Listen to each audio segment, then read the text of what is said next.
Did you ever read something that leaves you shaking your head? I was reading a first century writer in the Bible. Listen to this quote. It left me shaking my head. He says, when troubles of any kind come your way, consider it an opportunity for pure joy. Pure joy? I don't think so. There'd be less shaking of the head if he had said 50% joy and 50% feeling sorry for yourself. But he says pure, 100%, no artificial flavors or preservatives added, joy. Why? He says it right in his next words. He says, because you know that when your faith is tested, your endurance has a chance to grow. Now, I don't like trouble much, but I have learned this, that whether I grow or not depends on how I handle that trouble. For instance, patience. Who doesn't want more patience? Who doesn't want to be less impatient? But if everything's going easy, my patience doesn't have a chance to grow. Our computers, right? If we get online and passwords go through and the signal's strong and we're into what we want to get into, no patience needed, right?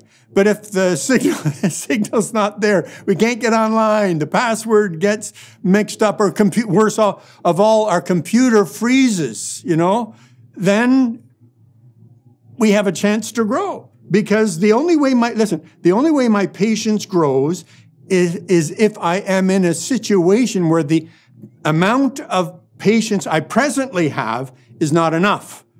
I need more of it, needs to grow. So my computer freezes, I have a choice. Lose patience, call it nasty names, or grow. It's an opportunity to grow patience. And it's not just James in the Bible that says this, Jesus himself. Listen to this. In this world, you will have trouble, but be of good cheer. I have overcome the world. So it just puts everything in perspective. 74 times I found in the 27 books of the New Testament of the Bible, the part of the Bible that's written since Jesus arrived on the planet, say rejoice. 74 times in 27 books. Rejoice. Why rejoice in trouble? Because troubles will get you to a place that good times never will. I love the guy that wrote the song. Well, I like the song he wrote too. It says, if I never had a problem, I'd never know that God could solve them.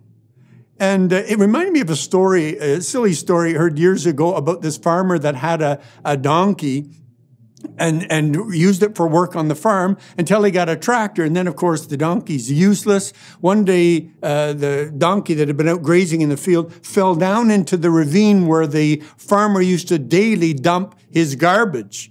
And so the farmer doesn't help the donkey out. What's he going to do to get him out of there?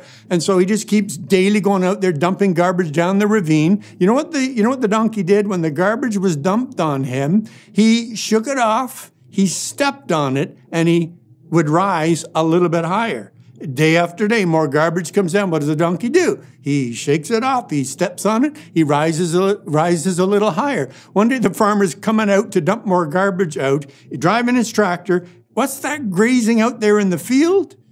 It's the donkey. How did he get there? Every time garbage was dumped on him, he just shook it off, stepped on it, rose a little higher until he was so high he could just get out there in that field.